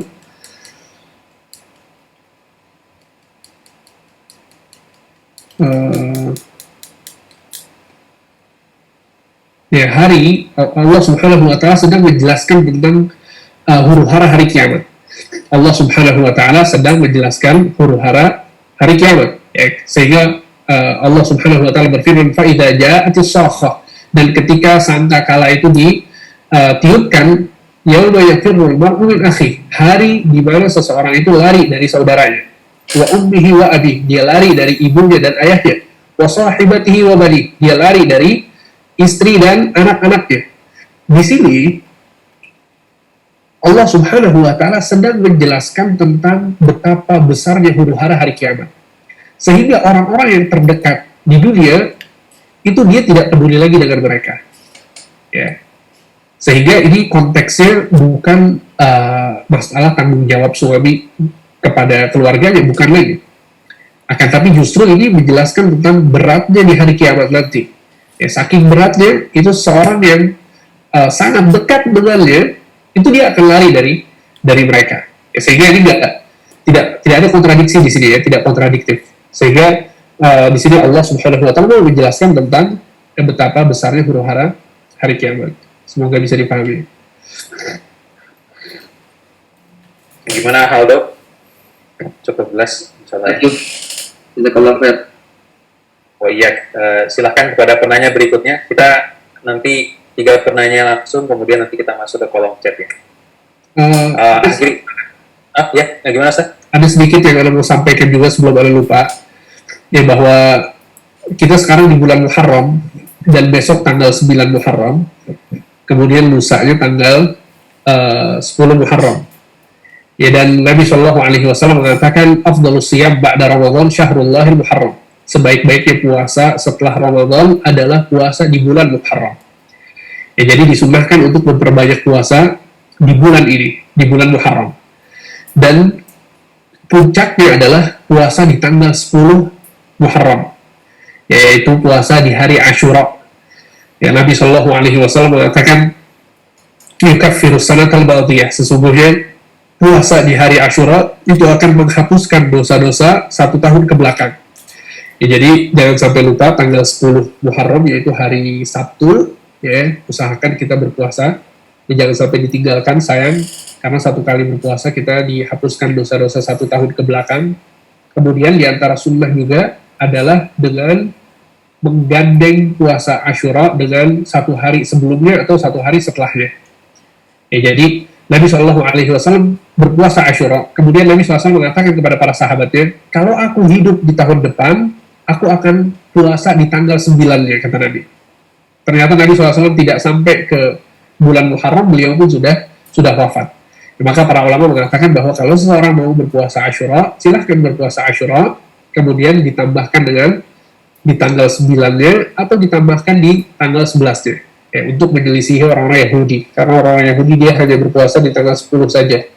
Ya, kalau kita puasa 10, kemudian ditambah yang 9 atau ditambah yang 11, maka itu lebih afdal, wallahu a'lam. Jazakallahu khairan Ustaz atas pengingatnya. Baik, penanya kedua, langsung Giri ya. Giri. Assalamualaikum Ustaz. Barakallahu fiik. Semoga antum dan keluarga senantiasa dilindungi Allah Subhanahu wa taala. Bin Fadlik ada mau bertanya. Tadi kan banyak dibahas mengenai istri. Tapi di satu sisi ada juga hadis Imam At-Tirmidzi kalau tidak salah mengenai sebaik-baiknya kalian adalah yang paling baik terhadap istri atau keluarganya. Bagaimana sebenarnya kita memaknai hadis ini, Ustaz? Jazakallahu khairan. Ya. Baik. betul ya, Nabi SAW mengatakan khairukum khairukum li ahli wa ana khairukum li ahli. Sesungguhnya yang terbaik dari kalian adalah orang yang paling baik dengan istrinya, dan aku adalah orang yang paling baik dengan istriku atau keluargaku. Ya, sehingga banyak ulama yang menjelaskan hadis ini. Ya, di antara mereka ada yang menjelaskan bahwa biasanya banyak laki-laki yang dia bisa berbuat baik kepada teman-temannya, dia berbuat baik kepada sahabat-sahabatnya, tapi sangat sulit sekali dia berbuat baik kepada istrinya. Ya, dan ini bisa kita lihat ya, bagaimana orang yang dia berkata baik ya dengan semua orang, tapi ketika sama istrinya dia nggak bisa berbuat baik. Ya, sehingga ini adalah satu teguran ya dari Rasul Shallallahu Alaihi Wasallam. Ya, kalau kamu betul-betul baik, coba lihat bagaimana kamu dengan istri kamu. Ya, maka maksud berbuat baik di sini adalah sebagaimana yang Allah Subhanahu Wa Taala firmankan ya, dalam Al-Quran. Allah Subhanahu Wa Taala berfirman, wa'ashiruhunna bil ma'ruf, dan pergaulilah istri-istri kalian dengan cara yang baik. Ya, dengan cara yang baik maksudnya dengan sopan, ya, dengan baik, kita menghormatinya, kita menyayanginya, ya, kita memberikan nafkah kepadanya, kewajiban-kewajiban yang Allah Subhanahu Wa Taala wajibkan kepada suami itu dilakukan, hak-hak istri itu dipenuhi. Sehingga itulah maksud dari berbuat baik kepada mereka. Dan di antara bentuk berbuat baik kepada istri adalah ketika mereka berbuat salah. Ketika mereka berbuat salah, maka si suami tidak berbuat zalim kepada istrinya. Karena sering sekali ya, kejadian bahwa si suami marah karena istrinya berbuat salah, tapi kemarahannya itu tidak sepadan dengan kesalahan yang dibuat oleh si istri. Oleh karena itu Nabi Shallallahu Alaihi Wasallam mengatakan, la yafraq mu'minun mu'minah, jangan sampai seorang mukmin suami ya membenci istrinya. In kariha minha khuluqan radiya bihal akhar. Sesungguhnya karena kalau si suami itu membenci satu akhlak dari si istri, pasti ada akhlak-akhlak yang lain yang dia ridha terhadapnya. Sehingga inilah maksud dari hadis yang tadi disebutkan, wallahu a'lam. Baik, jazakallahu khairan Ustaz atas penjelasannya. Gimana Giri? Aman ya? Alhamdulillah. Lanjut pertanyaan berikutnya, masih pertanyaan langsung, silakan. Ihsan, silakan.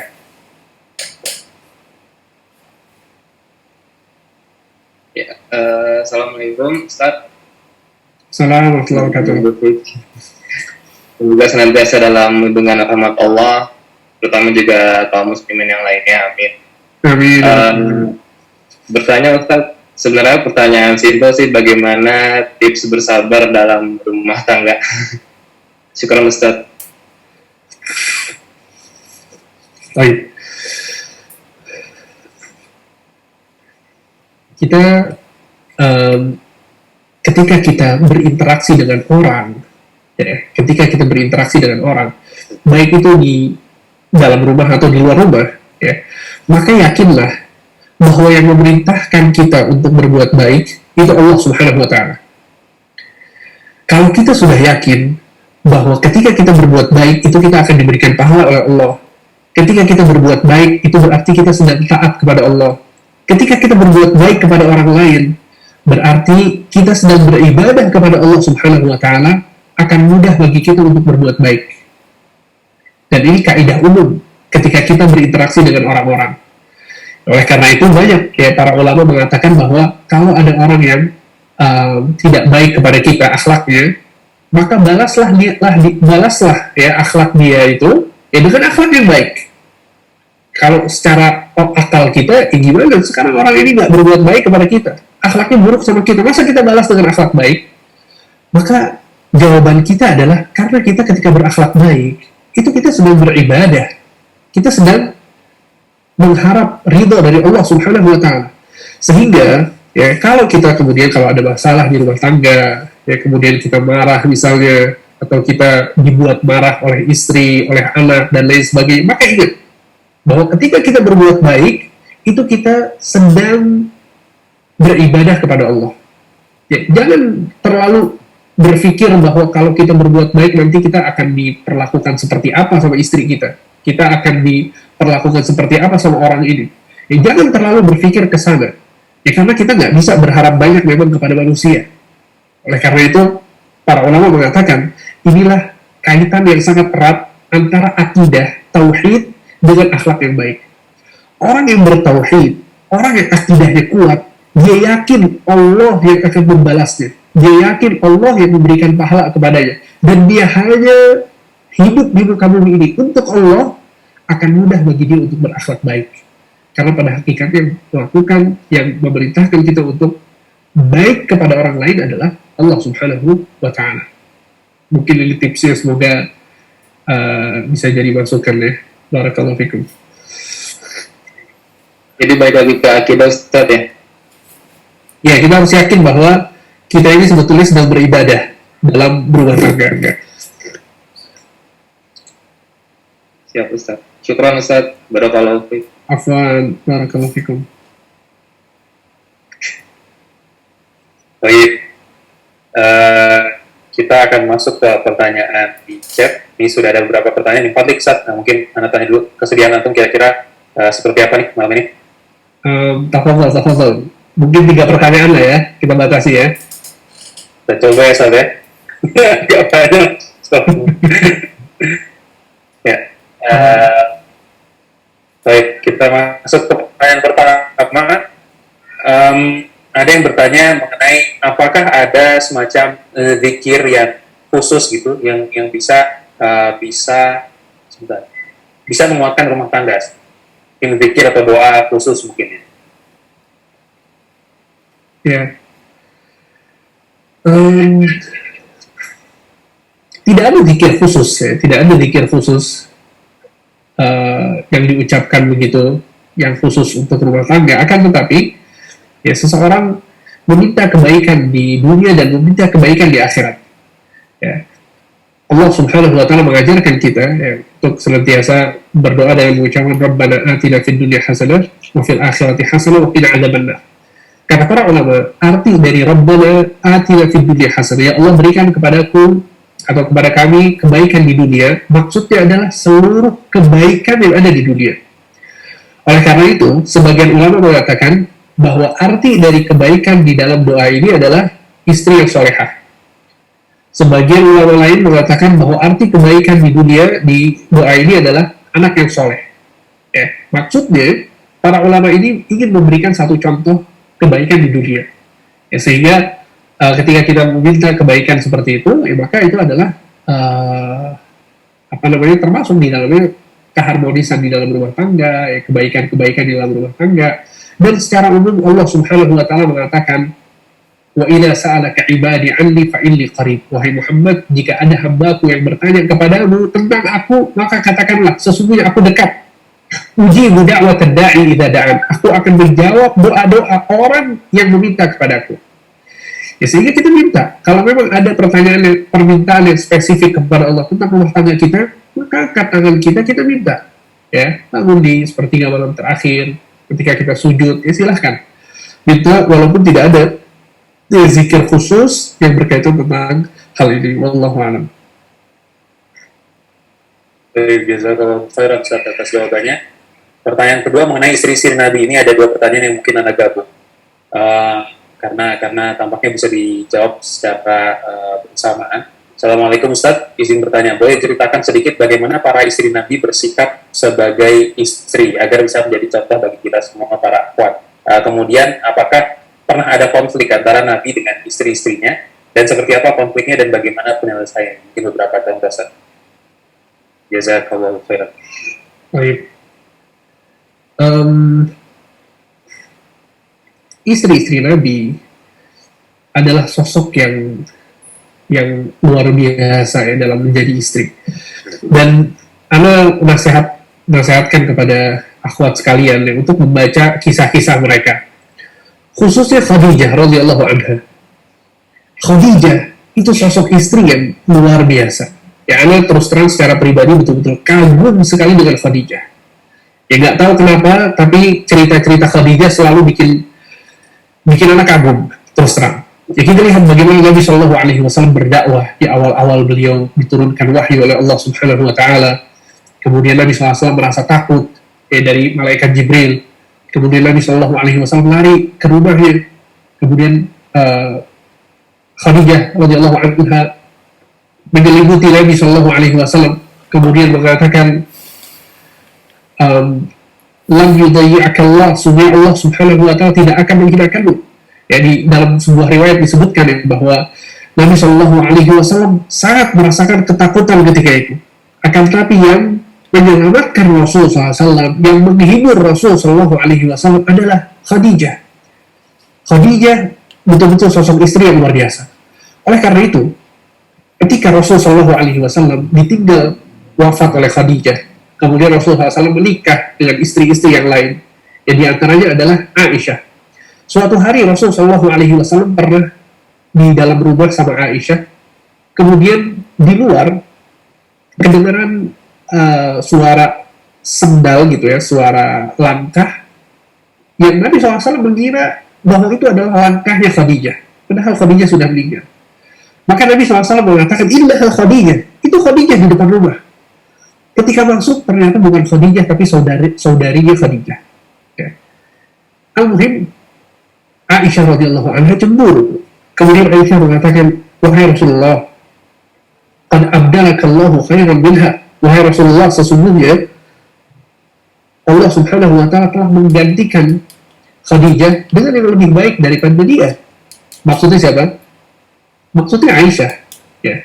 Bahkan Nabi Shallallahu Alaihi Wasallam mengatakan, wallahi ma abdalani Allahu khairan. Demi Allah, Allah belum menggantikan kepadaku yang lebih baik daripada dia. Membayangkan hatinya Aisyah ketika itu ya, hancur berkeping-keping ya. Nah, intinya adalah kemudian Nabi SAW menyebutkan ya, semuanya aku diberikan oleh Allah Subhanahu wa taala anak dari rahimnya. Kemudian dia yang menolongku ketika aku sulit. Dia adalah orang yang beriman kepadaku ketika orang-orang semuanya kufur kepadaku. Dia telah berjihad membantuku dengan hartanya, dengan dirinya.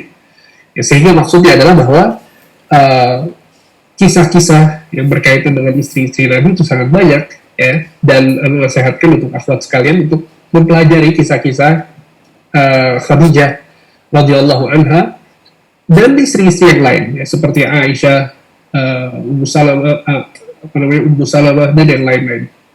Barakallahu fikum.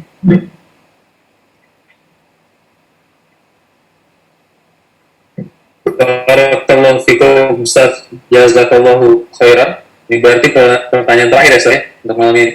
Berikutnya ini ada satu penanya lagi, tapi ada dua pertanyaan. Sebenarnya masih ada beberapa pertanyaan sih, cuma kita cukupkan aja mungkin ya pertanyaan berikutnya. Atau dua pertanyaan lagi boleh, silakan. Pertanyaan dua pertanyaan. Ya, kita kasih bonus. Baik, Ustaz. Apa? Ya, ini dari Ahadid. Ini ada dua pertanyaan dari beliau. Ini dua penanya mungkin Ustaz ya. Kalau dua pertanyaan selesai di sini juga. Baik, dua penanya. Baik. Alhamdulillah, syukran Ustaz. Dari Ahadid, Assalamualaikum Ustaz, jazakallahu khairan atas sharing ilmunya. Izin bertanya, pertama, apakah hukumnya suami memanjakan istri dan anak-anak dengan hiburan, traveling, mainan dan lain-lain dengan niat bersedekah kepada keluarga? Kemudian pertanyaan kedua, Ana sering mendengarkan kajian di internet bersama anak yang berusia 6 tahun. Seringkali materinya membahas dosa-dosa besar yang menyebutkan istilah-istilah seperti zina, homoseksual, dan lain-lain. Dan juga sirah Nabi yang menceritakan perang dan istilah-istilahnya seperti membunuh dan sebagainya. Apakah usia anak-anak ini sudah cukup untuk mendengarkan materi-materi tersebut? Jazakallahu khairan. Baik. Untuk yang pertama ya nggak masalah ya, suami itu maksud memanjakan di sini maksudnya dia memberikan fasilitas hiburan kepada keluarganya, kemudian dia traveling ya, atau ngasih mainan ke anak-anaknya, ini nggak masalah. Apalagi niatnya bersedekah, maka dia akan mendapatkan pahala. Ya, dengan catatan bahwa yang diberikannya ini tidak mengandung unsur maksiat, ya, tidak seperti berjalan-jalan ke tempat-tempat yang tempat-tempat maksiat yang pernah kita bahas juga ya, tentang hukum rekreasi ke tempat-tempat beribadah ya, kaum musyrikin. Ya. Mungkin kalau itu semua dalam koridor yang halal, yang tidak ada keharaman di sana, maka itu dibolehkan. Dibolehkan, apalagi niatnya bersedekah. Dalam sebuah hadis yang sahih diriwayatkan oleh Imam Bukhari, Nabi Shallallahu Alaihi Wasallam mengatakan, "Innaka lam tunfiq nafaqatan tabtaghi biha wajha Allah illa ujirta 'alaiha hatta ma taj'aluhu fi imra'atik." Kata Nabi Shallallahu Alaihi Wasallam, tidaklah engkau memberikan satu nafkah untuk Allah, kecuali Allah akan memberikan pahala untukmu. Sampai suapan yang disuapkan oleh seorang suami kepada mulut istri, dia pun akan mendapatkan pahala tentang itu. Syekhul Islam Ibnu Taimiyah mengatakan bahwa seorang suami yang memberikan suapan kepada istrinya, antum bisa bayangkan, ketika dia kira-kira niatnya apa? Apakah niatnya beribadah kepada Allah Subhanahu wa Ta'ala? Kan tidak. Karena dia mesra, romantis sama istrinya, kemudian dia kasih suapan, ya kan? Nah, Syekhul Islam Ibnu Taimiyah mengatakan bahwa ketika suami ini menyuapi istrinya, itu biasanya itu bukan ibadah. Akan tetapi ketika dia berharap ridha Allah, maka itu akan menjadi nilai ibadah. Seakan-akan dia bersedekah. Padahal hanya satu suap yang disuapi kepada mulut istrinya. Ya, itu hanya satu suapan yang dia berikan. Ya, apalagi kalau kemudian dia kasih hiburan kepada keluarganya, kemudian dia kasih kebaikan-kebaikan yang lain, ya, maka tentu jika dia niatnya bersedekah, maka itu dia akan mendapatkan pahala dari apa yang dia lakukan. Ya, tapi juga perlu diperhatikan ya, jangan sampai kemudian hiburan-hiburan, traveling, mainan dan lain-lain itu kemudian malah menjadikan lalai keluarganya. Ya, jadi memanjakan tapi tidak mendidik. Ya, ini salah juga. Ya, jangan terlalu berlebihan. Ya, itulah mengapa kemudian tadi yang anak angkat temanya adalah yang berkaitan dengan ibadah. Karena ini yang berkaitan dengan agama, yang dengan ibadah. Karena ini yang paling banyak dilupakan sama masyarakat. Ya, urusan hiburan, traveling, mainan, kita nggak usah diajarin lagi, betul nggak? Ini pasti kita lakukan, apalagi kita keluarga, kita punya istri, kita punya anak, itu pasti kita beliin mainan, pasti kita ajak mereka jalan-jalan. Tapi yang jadi masalah ini urusan agamanya, ya, urusan bagaimana perhatian dia untuk memimpin keluarganya di atas agama, ya, mengajak mereka untuk sholat, tidak ridho dengan kemungkaran yang dilakukan oleh keluarganya, istrinya, nggak pakai jilbab dan lain sebagainya. Itu yang poin yang ingin Anda tekankan ya. Adapun hal-hal yang lain, maka secara tabiat maka manusia akan melakukannya. Dan satu hal tadi yang penting yang disebutkan oleh penanya adalah dengan niat bersedekah. Ya, itu penting sekali ya. Jadi jangan sampai ketika kita main-main bercanda dan memberikan hal-hal yang disenangi oleh keluarga kita, ya, kosong dari niat yang baik karena Allah, ya, karena sayang sekali apa yang effort yang sudah kita keluarkan malah nanti tidak berpahala. Itu untuk yang pertama. Kemudian yang kedua,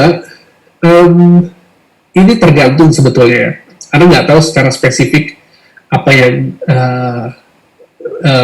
didengar oleh anaknya, ya, tapi hal-hal yang berkaitan dengan misalnya dengan peperangan Rasulullah SAW itu jika dikemasnya dengan baik ya dan diperuntukkan untuk anak-anak, maka insya Allah nggak masalah. Jadi yang ingin Anda sampaikan adalah bahwa materinya secara umum itu nggak ada yang masalah, tapi cara penyampaiannya itu yang harus diperhatikan. Ya, cara penyampaiannya harus diperhatikan. Kemudian seperti zina misalnya, homoseksual misalnya, itu memang ketika kita bicaranya ya seperti audiens dengan orang-orang besar, mungkin nggak layak bagi anak-anak. Tapi kalau kemudian kita sampaikan kepada anak tersebut, atau acara ini memang acara untuk anak-anak misalnya, ya seperti misalnya tidak boleh bagi laki-laki yang bukan mahram misalnya untuk berjalan dengan wanita yang bukan mahram, yang bukan keluarganya, apa itu mahram dan lain sebagainya. Maksud Anda adalah pendidikan untuk anak ya, dengan hal-hal yang berkaitan dengan zina dan lain sebagainya, itu penting.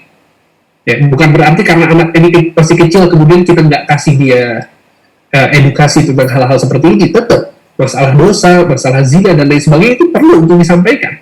Akan tapi yang perlu diperhatikan adalah cara penyampaiannya. Jadi tergantung ya, kalau kajiannya itu memang untuk dewasa ya dan tidak pantas untuk anak-anak, ya maka seharusnya kita nggak berikan itu ke anak-anak. Ya, karena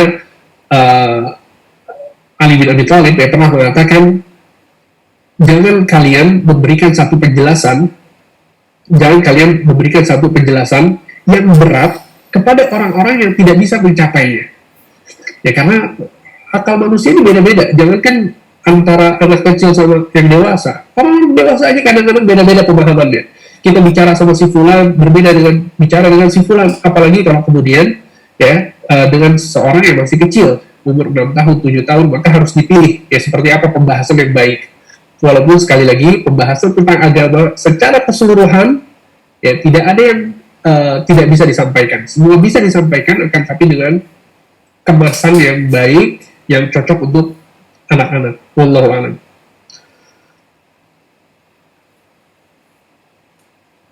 Jazakallahu khairan Ustaz atas jawabannya. Pertanyaan akhir malam ini, insyaallah. Assalamualaikum warahmatullahi wabarakatuh. Ustaz, bagaimana cara seorang wanita agar memiliki akhlak yang baik dan lisan yang lembut? Karena anak takut nih dari seorang akhlak. Karena anak takut jika anak berumah tangga nanti belum memiliki hal tersebut. Anak takut mengecewakan suami nantinya karena lisan masih belum terlalu lembut dalam berbicara. Nabi Shallallahu Alaihi Wasallam mengatakan, innamal ilmu bitta'allum wa innamal hilmu bittahallum. Sesungguhnya ilmu didapat dengan belajar dan lemah lembut itu didapat dengan berusaha lemah lembut. Ketika seseorang itu berusaha ya, agar dirinya menjadi lemah lembut, dia akan mendapatkannya. Ini maksud dari hadis yang Nabi SAW sebutkan. Oleh karena itu para ulama membagi akhlak itu menjadi dua. Yang pertama adalah akhlak jibiliyah dan yang kedua akhlak muktasabah. Akhlak jibiliyah adalah akhlak yang dimiliki oleh seseorang ya secara otomatis. Dia nggak perlu belajar akhlak tersebut, tapi dia sudah memilikinya dari lahir. Ada orang yang pendiam, nggak suka bicara. Ada orang yang sopan, santun, ya, karena dia memang tipikalnya orang yang sopan. Dan ada akhlak yang harus kita berusaha untuk mendapatkannya. Ya. Kalau seseorang misalnya dia suka banyak bicara, kemudian qadar Allah suka bicarakan hal-hal yang tidak seharusnya dibicarakan, ya, maka dia harus latihan bagaimana supaya dia memanage lisannya, katakanlah demikian. Ya, maka yang perlu dia perhatikan adalah latihan ya, agar memiliki akhlak yang baik. Nabi SAW dalam sebuah hadis mengatakan, ana za'idun bi baitin fi a'la jannah liman hassana khuluqah. Sesungguhnya aku menjamin seseorang rumah di surga yang paling atas barang siapa yang berusaha untuk memperbaiki akhlaknya. Ya, sehingga ini hal penting apalagi wanita ya. Nabi SAW bersabda dalam sebuah hadis, istausu bil nisa'i khairan fa illahunna khuliqat bil dhila'. Ya, berbuat baiklah kalian kepada wanita karena sesungguhnya mereka diciptakan dari tulang rusuk. Wa illa a'wajaba fi dhil'i a'lah.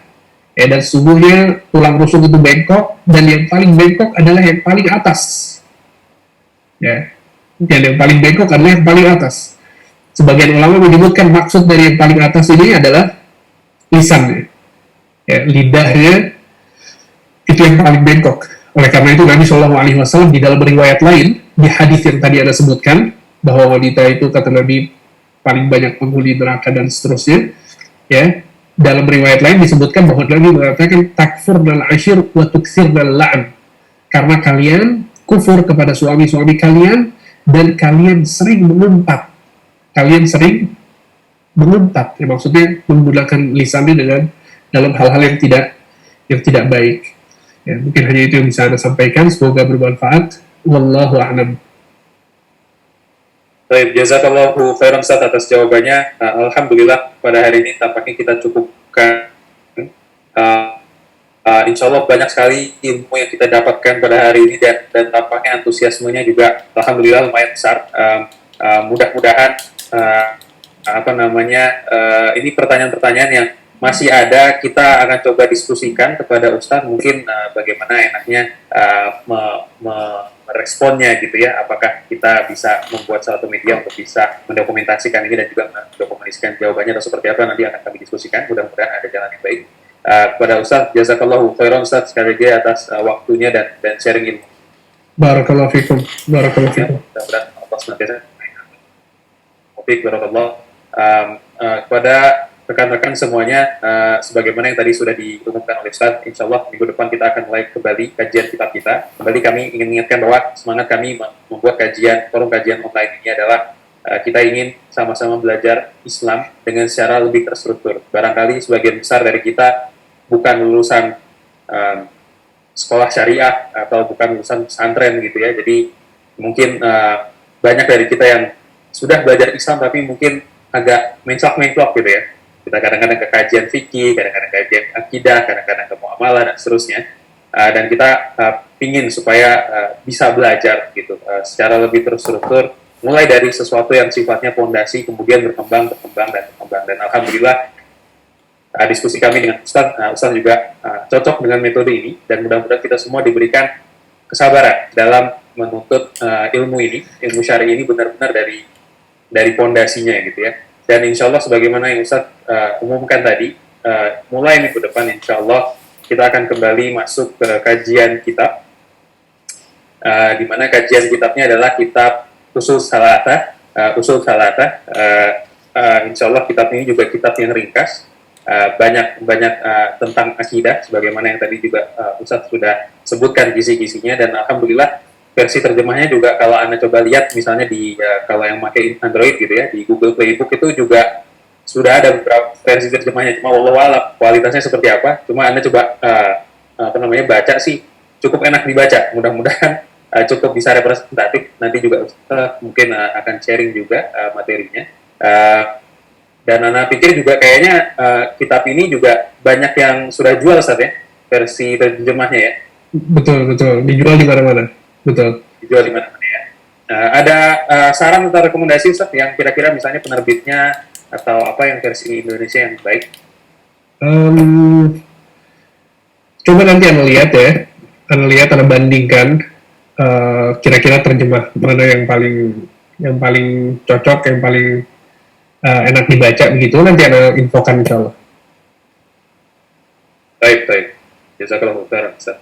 Baik, seperti itu rekan-rekan semuanya. Mudah-mudahan kita semua diberikan kesempatan dan juga taufik dan hidayah sehingga bisa datang di kajian berikutnya, dimudahkan untuk datang, ajak juga keluarganya, ajak juga rekan-rekan yang lain. Mudah-mudahan bisa menjadi kebaikan buat semua, apalagi yang tadi kita semua semangat gitu ya, pingin supaya keluarga kita lebih baik lagi dalam koridor agama dan seterusnya, dan memang agama kuncinya pada akhirnya. Pondasinya adalah di agama, dan kita semua termasuk istri dan anak-anak kita semuanya harus ditanamkan agama dan tidak bosan menanamkan agama. Jadi mudah-mudahan ini bisa menjadi kajian yang bisa cocok buat semuanya, termasuk juga rekan-rekan kita mungkin yang di luar sana belum kenal kajian, baru kenal agama misalnya, kita ajak aja gitu, karena kajian ini insya Allah benar-benar kita mulai dari basic, insya Allah cocok untuk semua audiens. Baik, kira-kira mungkin itu pada hari ini. Jazakumullahu khairan kepada semuanya yang telah menyempatkan waktunya. Mudah-mudahan banyak manfaatnya. Kita tutup dengan doa kafaratul majelis. Subhanakallahumma wa bihamdika asyhadu an la ilaha illa anta astaghfiruka wa atubu ilaik. Saya taruh di kolom chat beberapa link penting, termasuk juga link form survei yang dipakai untuk kami mendata para peserta yang pernah ikut kajian ini, sehingga kami bisa mengkomunikasikan pengumuman untuk terkait kegiatan kajian ini selanjutnya. Jadi yang belum mengisi silahkan untuk mengisi. Di situ juga ada YouTube channel kajian yang kami sudah lakukan dalam waktu 2 bulan ini kurang lebih.